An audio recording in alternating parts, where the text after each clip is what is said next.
Hello friends, this is Neetu Sharma and welcome to Neetu Education World. Last video में हमने paper 1 का EVS part किया था। आज हम करने वाले हैं हिंदी का पार्ट। और ये हिंदी जिसको एज ए लैंग्वेज 1 के रूप में लगेगा। अगर आप एज ए लैंग्वेज 2 के रूप में जो हिंदी आई थी 2021 के पेपर में, अगर उसका भी वीडियो देखना चाहते हैं तो प्लीज़ मुझे कमेंट करें। तो without wasting our time let's start the video.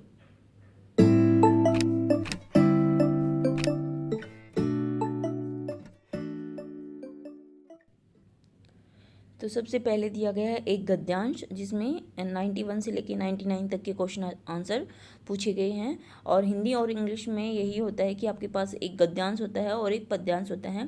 15 marks में यही आपसे पूछे जाते हैं। तो पहले आप लोगों को इस गद्यांश को पढ़ना है। तो एक बार मैं इसको आपको स्क्रॉल डाउन करके दिखा देती हूँ, आप देख लीजिए। आप इसको पूरा पढ़ लेना और उसके बाद ही एक बार आंसर देना शुरू करना। तो चलिए मैं एक बार शुरू कर देती हूँ और आप अपना देख लीजिएगा। तो 91 नंबर प्रश्न है, कौन सा शब्द भिन्न है? तो इनमें से आपको बताना है कि भिन्न कौन सा है। तो अगर आप एक बार ऑप्शन देखेंगे, मित्र, वीरता, मित्रता और मनुष्यता। तो जैसे कि आपको पता ही चल रहा है, वीरता, मित्रता और मनुष्यता ये तीनों ही भाववाचक संज्ञा हैं, जबकि मित्र क्या है, जातिवाचक संज्ञा। तो इसलिए हमारा आंसर ये सही हो जाएगा। उसके बाद है प्रश्न नंबर 92, वो है सही शब्द चुनिए। तो अगर आपने ये जो गद्यांश है उसको अच्छे से पढ़ा है तो आपको प्रश्न का आंसर समझ में आ जाएगा। इसमें पूछा गया है कि सबके प्रति डैश दृष्टि का भाव और व्यवहार होना चाहिए। तो किस सबके प्रति कैसी दृष्टि का भाव होना चाहिए? एक समान, मतलब हमारी नज़रों में सभी एक समान होने चाहिए। और ये आपको इस गद्यांश में मिल भी जाएगा। उसके बाद है अपना पराया में समास है। तो इसमें आपको पैराग्राफ में पढ़ने की, यानी कि गद्यांश में से पढ़ने की भी कोई ज़रूरत नहीं है। अपना पराया विलोम शब्द हैं और उनमें योजक चिन्ह है। तो ये हो जाएगा हमारा द्वंद्व समास, क्योंकि द्वंद्व समास की यही खासियत होती है, यही विशेषता होती है कि इसमें दोनों शब्द एक दूसरे के विपरीत होते हैं और बीच में एक योजक चिन्ह होते हैं। चलिए तो नेक्स्ट देखते हैं प्रश्न नंबर 94, हमें किसके अनुसार फल मिलता है? तो पद्यांश के अनुसार क्या है? हमें अपने व्यवहार के अनुसार। ठीक है, तो ये इसका आंसर रहेगा, हमें अपने व्यवहार के अनुसार फल मिलता है। तो आगे देखते हैं प्रश्न नंबर 95, शांति को कहाँ पाया जा सकता है? तो शांति को कहाँ पाया जा सकता है? शांति को इंसान स्वयं के अंदर पा सकता है। ठीक है, तो ये गद्यांश के अकॉर्डिंग भी सही है। और वैसे भी अगर आप ने सुना होगा कहीं ना कहीं पे बोलते हैं कि आपको अपने मन में शांति मिलती है, अपने मन में खुशी मिलती है। अगर आप मन से शांत हैं, खुश हैं, तो ही आपके लिए हर जगह शांति और खुशी है। प्रश्न 96, इनमें से किससे गांधी जी ने अपना लक्ष्य नहीं बनाया? तो यह अकॉर्डिंग टू पैराग्राफ, मतलब इस गद्यांश के अनुसार ही आपको जवाब देना है कि गांधी जी ने अपना लक्ष्य किसे नहीं बनाया। तो विवेक से मित्रता को उन्होंने अपना लक्ष्य बनाया था, गुलामी से आज़ादी को भी उन्होंने अपना लक्ष्य बनाया था, और मनुष्यता की सेवा को भी अपना लक्ष्य बनाया था। गुलामों से आज़ादी को उन्होंने अपना लक्ष्य नहीं बनाया था। ठीक है, उसके बाद है प्रश्न 97 यानी कि 97, अनुच्छेद के अनुसार किसे अपने व्यवहार का हिस्सा बनाना चाहिए?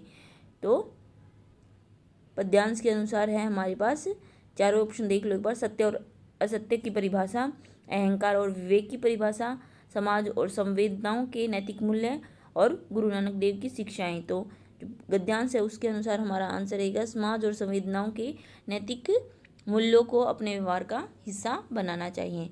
नेक्स्ट प्रश्न है, गांधी जी विश्व नेता बने क्यों बने थे गांधी जी विश्व नेता, और कैसे बने थे? क्योंकि वो सबको एक समान दृष्टि से देखते थे और सबके प्रति एक समान व्यवहार रखते थे। तो गद्यांश में भी ऐसा ही दिया गया है कि सभी के प्रति समान दृष्टि और समान व्यवहार रखने के कारण ही वो विश्व नेता बने। नेक्स्ट प्रश्न है, महावीर बुद्ध, क्राइस्ट, नानक और गांधी जी में क्या समानता है? तो इन चारों में समानता पूछिए क्या समानता है? तो एक बार ऑप्शन देख लो, सभी भारत में जन्मे थे, ये तो कोई ज़रूरी नहीं है।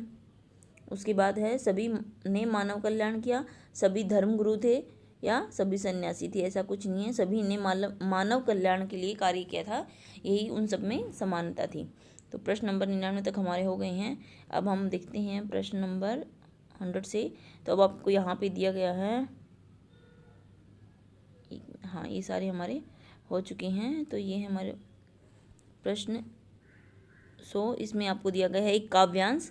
काव्यांश को पढ़कर पूछे गए प्रश्नों के सबसे उपयुक्त उत्तर वाले विकल्प को चुनिए। तो सबसे पहले आपको इस काव्यांश को पद्यांश को पढ़ना है। देशवासियों सुनो, देश को नमन करो, देश ही आधार है, प्यार देश से करो। लड़ रहे हो आज क्यों छोटी छोटी बात पर, देश हित को भूल कर प्रांत भाषा जात पर। मिटा के भेदभाव को देश को सुदृढ़ करो। भ्रष्टाचार की लहर उठ रही नगर नगर, घोर अंधकार में सूझती नहीं डगर। ज्योति नीति धर्म की आज तुम प्रखर करो, देश आज रो रहा देश का रुदन करो सुनो। बांट देश दर्द देश का, मित्र देश के बनो, प्रेम के पीयूष से द्वेष का समन करो। ठीक है, तो अब इसमें से प्रश्न पूछे गए हैं। तो आप चाहो तो जो थोड़े हार्ड वर्ड होते हैं उनको पहले ही अंडरलाइन कर सकते हो, या फिर प्रश्न नंबर 100 है, पीयूष का विलोम शब्द बताइए। तो अब पीयूष क्या होता है? अमृत, और अमृत का विलोम क्या होता है? विष। तो इसका आंसर आ जाएगा विष। उसके बाद है भ्रष्टाचार का संधि विच्छेद कीजिए। तो ये बहुत इजी है, भ्रष्ट प्लस आचार, भ्रष्टाचार। तो यही होगा हमारा इस क्वेश्चन का आंसर, भ्रष्टाचार का संधि विच्छेद। उसके बाद है प्रश्न नंबर 102। यहाँ पे कविता के अनुसार देश को सुदृढ़ किया जा सकता है। कैसे किया जा सकता है? सारे भेदभावों को भूलकर, सभी भेदभावों को भूलकर देश को सुदृढ़ किया जा सकता है। फिर है 103। कविता में नीति धर्म की ज्योति प्रखर करने के लिए कहा गया है, ताकि, क्यों करनी है नीति धर्म की ज्योति प्रखर? ताकि देश में से भ्रष्टाचार को दूर किया जा सके। ठीक है। उसके बाद है देश आज रो रहा, पंक्ति का आशय है। अब एक बार ऑप्शन देखो, देश के नागरिक रो रहे हैं, इसी कैसे हो सकता है? देश में बाढ़ आई है, जरूरी नहीं है। देश में शांति का वातावरण, अगर शांति होगी तो देश क्यों रोएगा? देश में अशांति का वातावरण है। देश में अगर अशांति का वातावरण होगा तो मतलब देश रो रहा है। जैसे आजकल कोरोना की वजह से देश में अशांति है, तो अभी भी तो लोग रो ही रहे हैं ना, परेशानी है, पूरे देश में अशांति है। चलिए प्रश्न 105।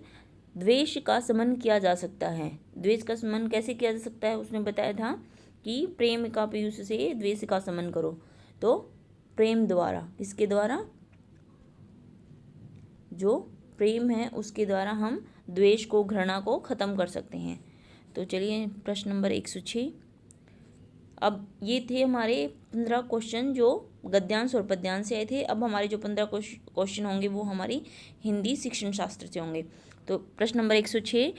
प्राथमिक स्तर पर पढ़ना सिखाने की शुरुआत करने के लिए आप किस सामग्री को सर्वाधिक महत्व देंगे? तो प्राथमिक स्तर मतलब बिल्कुल छोटे बच्चे हैं, उनको पढ़ना सिखाने के लिए आप कौन सी सामग्री का उपयोग करोगे? तो छोटी क्लासेस में, मतलब छोटी कक्षाओं में आपको रोचक कहानियाँ, ठीक है, यही इसका सही आंसर होगा कि आप कहानियों के रूप में बच्चों को पढ़ना सिखाते हैं, उसका इंटरेस्ट पैदा करते हैं। ठीक है। फिर है सलमा पहली कक्षा में पढ़ती है, वह किताब को कतब लिखती है। सलमा का लिखने का यह तरीका डैश को दर्शाता है। किस चीज़ को दर्शाता है? नियंत्रित लेखन को नहीं, लापरवाही को नहीं, और अज्ञानता को नहीं। ज्ञान तो उसको है, तभी कुछ तो लिख रही है ना वो। तो ये दर्शाता है स्ववृत्तनी को, मीन्स उसकी खुद की ही जो वृत्तनी है उसमें थोड़ी बहुत कमियां हैं, उसको शायद मात्राओं का और उनको इतनी जानकारी नहीं है। ठीक है। प्रश्न 108। सामाजिक अंतःक्रिया से भाषा सीखने का समर्थन डैश ने किया है। तो ये प्रश्न आपने अगर डीएलएड के पढ़े हैं तो आपने पढ़ा होगा। क्या है? Language as a social construct. ये किसका था? ये है वाइगोत्स्की। किसने बोला ये? वाइगोत्स्की ने, कि हम सामाजिक अंतःक्रिया से भाषा हमारे सीखने में हेल्प करती है। ठीक है। अब है प्रश्न नंबर 109। द्विभाषिता और डैश उपलब्धियों का गहरा सकारात्मक संबंध पाया जाता है। तो द्विभाषिता मतलब दो भाषाओं का, और डैश की उपलब्धियों का, तो इसका आंसर रहेगा विद्वत। ठीक है। ये आपकी जो ऑफिशियल आंसर की है उसमें विद्वत यही आंसर है। उसके बाद है प्रश्न 110, प्राथमिक स्तर पर पढ़ाते समय आप हिंदी भाषा संबंधित किस पर सर्वाधिक बल देंगे। तो प्राथमिक स्तर पर अगर आप हिंदी भाषा पढ़ा रहे हैं या हिंदी भाषा से संबंधित सबसे ज़्यादा बल दिया जाता है हम कि कौन सी चीज़ पे, भाषा के प्रयोग पे। भाषा चाहे आपकी हिंदी हो या भाषा इंग्लिश हो, कोई भी भाषा हो, अगर पढ़ाने से संबंधित है तो ऑब्वियसली भाषा के प्रयोग मीन्स कि वो भाषा को कैसे प्रयोग कर रहा है, कैसे उसको यूज कर रहा है अपनी लाइफ में, वही उसके आकलन, उसके लिए सबसे अधिक बल दिया जाता है। उसके बाद है प्रश्न 111, मौखिक भाषा का आकलन डैश पर सर्वाधिक बल देता है। अभी ये सेम क्वेश्चन है, ये प्राथमिक स्तर पर हिंदी भाषा संबंधी पढ़ाते समय, और ये भी मौखिक भाषा का आकलन डैश पर सर्वाधिक बल देता है। तो मौखिक मतलब आप बोल के, तो बोलते कैसे हो आप, आपके विचारों में क्रमबद्धता होनी चाहिए। धारा प्रवाहिता की कोई ज़रूरी नहीं है, ज़रूरी नहीं है कि आप जल्दी जल्दी बोलो, हो सकता है आपको धीरे बोलते हो आप, ज़रूरी नहीं है कि आपको संस्कृत निष्ठ शब्दों का ही प्रयोग करना है, आप हिंदी के भी सही शब्दों का प्रयोग कर सकते हो। उच्चारण शुद्धता भी कोई बहुत ज़्यादा ज़रूरी नहीं होती छोटे बच्चों के लिए, लेकिन विचारों की क्रमबद्धता मीन्स जो भी वो कहना चाह रहे हैं उनको सही तरीके से कम्युनिकेट कर पाएँ, वो सबसे ज़्यादा ज़रूरी होता है भाषा के आकलन के लिए। ठीक है, अब इसके बाद है प्रश्न नंबर 112। यहाँ पे हम भाषा के माध्यम से डैश और डैश भी करते हैं। तो क्या करते हैं, और हम भाषा के माध्यम से हम सोचते और महसूस भी करते हैं, मीन्स भाषा के सोचते भी हैं और उसको भाषा को महसूस भी करते हैं। ठीक है, फिर प्रश्न 113, हिंदी भाषा सीखने सिखाने का दायरा इतना बड़ा होना चाहिए कि डैश से उसका नाता न टूटे।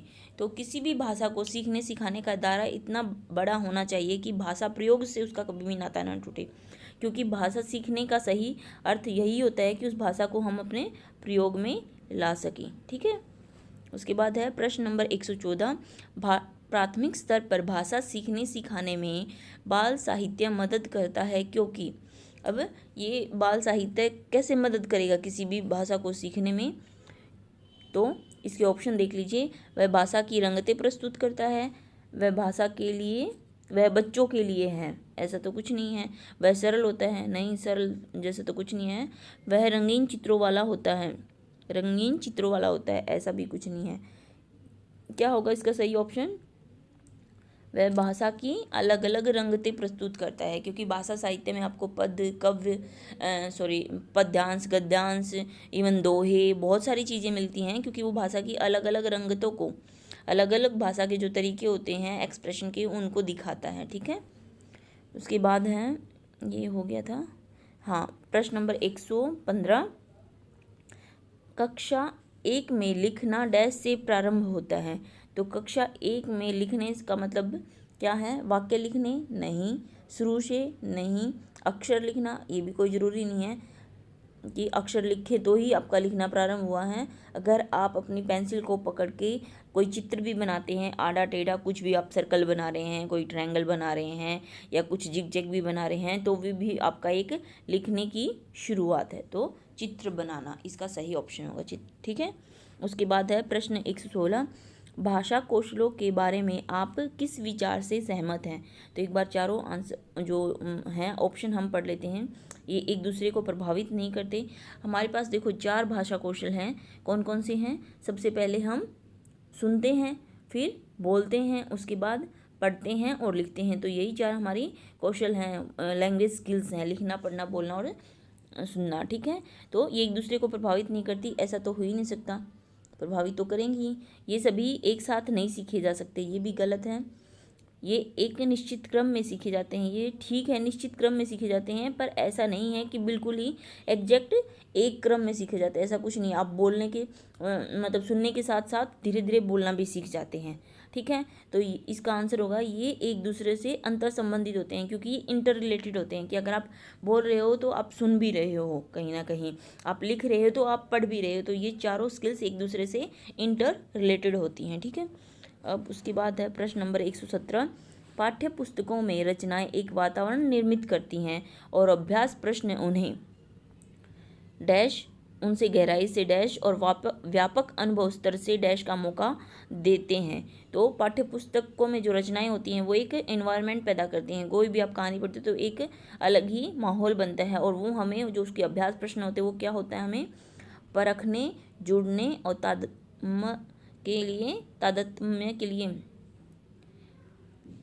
मौका देते हैं। मीन्स अभ्यास प्रश्न हमें उसे परखने के लिए और उनसे गहराई से जुड़ने के लिए और जो भी हमारे व्यापक अनुभव स्तर से उनके तादात्म्य के लिए हमें मौका देते हैं। ठीक है, यही आपका सही आंसर है जो कि आंसर की में भी आया है। ठीक है, उसके बाद है प्रश्न नंबर 118। स्किनर के अनुसार भाषा क्या है? स्किनर के अनुसार भाषा हमेशा अनुकरण से सीखी जाती है। वैसे अगर भाषा कौशलों को देखकर सोचोगे तो भाषा अंतःक्रिया से सीखी जाती है, ये गलत नहीं है, लेकिन इसमें मेंशन किया गया है कि स्किनर के अनुसार। तो स्किनर ने क्या बोला है? बीएफ स्किनर के अनुसार इंटीमेट, मतलब हम उसको अनुकरण, दूसरों से सीख के, अनुकरण करके सीखते हैं। ठीक है, अब प्रश्न 119। प्राथमिक भाषा की पाठ्य पुस्तक में दिए गए प्रश्न को ध्यान से पढ़िए। तो पहले प्रश्न पढ़िए, क्या दिया हुआ है? अगर तुम पापा की जगह होती तो ठेला कहाँ लगाती और ऐसा तुमने क्यों तय किया? तो ये एक प्रश्न है कि अगर आप उस किसी लड़की को बोला है कि अगर तुम पापा की जगह होती तो ठेला कहाँ लगाती, और तुमने अगर ये सोचा है कि यहाँ लगाऊंगी, तो उसका रीज़न क्या है?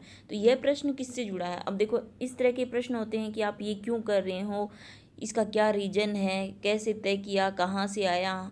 तो जहाँ पे भी ये ऐसे वाले अगर वाले प्रश्न आते हैं तो उसमें हमेशा आपकी चिंतन क्षमता के विस्तार के लिए वो प्रश्न होते हैं कि आप अपनी जो थॉट प्रोसेस है, ये जो आपकी थिंकिंग एबिलिटी है, उसको कितना बढ़ा सकते हैं, तो आपकी चिंतन क्षमता के विस्तार से। ठीक है, उसके बाद है प्रश्न नंबर 120 और आज का आखिरी प्रश्न। हिंदी भाषा का आकलन करते समय आप किस बिंदु को सर्वाधिक महत्व देंगे? तो भाषा के आकलन में आप पहले भी हमने पढ़ा था, भाषा प्रयोग, ठीक है, सहज अभिव्यक्ति, ये सारे ही हमारे मेन पॉइंट होते हैं। क्योंकि भाषा, किसी भी भाषा का आकलन करते समय आप किसको सर्वाधिक बल देंगे, किस बिंदु पर? तो इसका आंसर होगा सहज अभिव्यक्ति। मीन्स वो उस भाषा को कितने अच्छे तरीके से बोल पा रहा है, वो जो कहना चाह रहा है वो कैसे अच्छे से कह पा रहा है, और आप उसको समझ पा रहे हो या नहीं। तो यही हिंदी भाषा का आकलन होता है। तो ये हमारा हिंदी वाला पार्ट कंप्लीट हो गया है। अगर आपको कोई भी डाउट है तो please leave a comment in comment box, और अगर आपको मेरा ये वीडियो अच्छा लगा हो तो please like, subscribe my channel. Thank you.